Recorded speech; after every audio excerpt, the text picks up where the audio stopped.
முதலமைச்சருடைய பசங்க எப்படி நம்ம அமைச்சர் பெருமக்கள் எப்படி வேலை செய்ய நம்ம பார்க்கணும். இன்னைக்கு இருக்கிற சூழ்நிலை எப்படி இருக்கின்றது? எங்கு பார்த்தாலும் கஞ்சா, எங்க பார்த்தாலும் கொலை, சாதாரணமா கொலை நடக்குது. புதுக்கோட்டையில கூட ஒரு சமூக ஆர்வலர் மணல் கல்லா தின்றாங்க, அதை போய் சொன்னார்.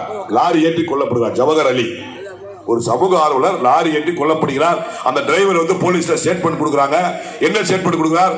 இறந்துட்டாரா இல்லையான்னு பார்த்தேன், ரிவர்ஸ்ல விட்டு திருப்பி ஏற்றி கொண்டேன்னு சொல்லி ஸ்டேட்மெண்ட் கொடுக்கிறார். இந்த அண்ணா பல்கலைக்கழகத்திலே நம்ம வீட்டில் படிக்கின்ற மாணவிகள், அந்த பல்கலைக்கழகத்தை படிக்கின்ற மாணவி பாலியல் ரீதியாக துன்புறுத்தப்பட்டார். நம்ம வீட்டு பிள்ளைக்கு நடந்தா சும்மா இருப்போமா? போய் மிரட்டி திமுகவை சேர்ந்த திமுக கட்சிக்காரன், திமுகவுடைய ரவுடி, அவன் மீது 20 கேஸ் இருக்குது. ஒழுங்கான முறையில் காவல்துறையும் இந்த திமுக திராவிட மாடல் ஆட்சியும் ஒழுங்கா இருந்தா அவன் தவறு செய்திருப்பானா? அவன் அந்த பாதிக்கப்பட்ட பெண் போலீஸ் காவல் நிலையத்திலே என்னை கற்பழித்து விட்டு, சார் நீங்களும் வருவீங்களா சார்னு கேட்டா, யாருக்கிட்டயோ சார் சார்னு பேசினா, நீங்களும் வரீங்களா சார்னு கேட்டா, அது யாருன்னு தெரியலன்னு சொல்லி காவல் நிலையத்திலே பாதிக்கப்பட்ட பெண் புகார் கொடுத்திருக்கு. சும்மா வந்து இன்னைக்கு அண்ணன் கழக பொதுச்செயலாளர் யார் அந்த சார் கேட்கிறதா சும்மா கிடையாது. பாதிக்கப்பட்ட பெண் கம்ப்ளைண்ட் கொடுத்திருக்கு.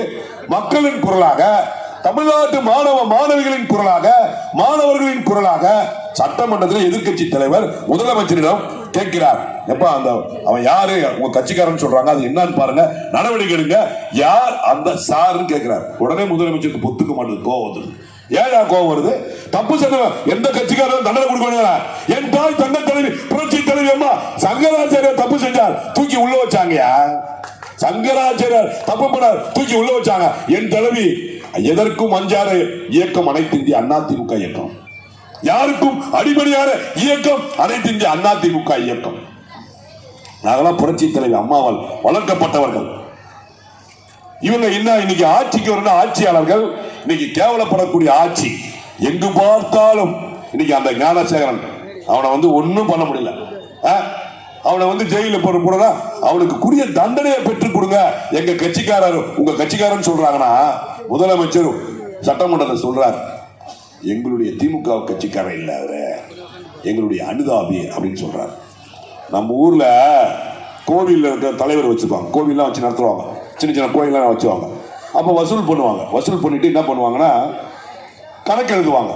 கணக்கு எழுதும் போது ஃபர்ஸ்ட் புஷ்பம் 5 ரூபா, தேங்காய் 10 ரூபா, எலுமிச்சம்பழம் 10 ரூபா, ஊதுபத்தி 10 ரூபா, அப்புறம் கீழே எழுதுவாங்க பூ 5 ரூபான்னு எழுதுவாங்க.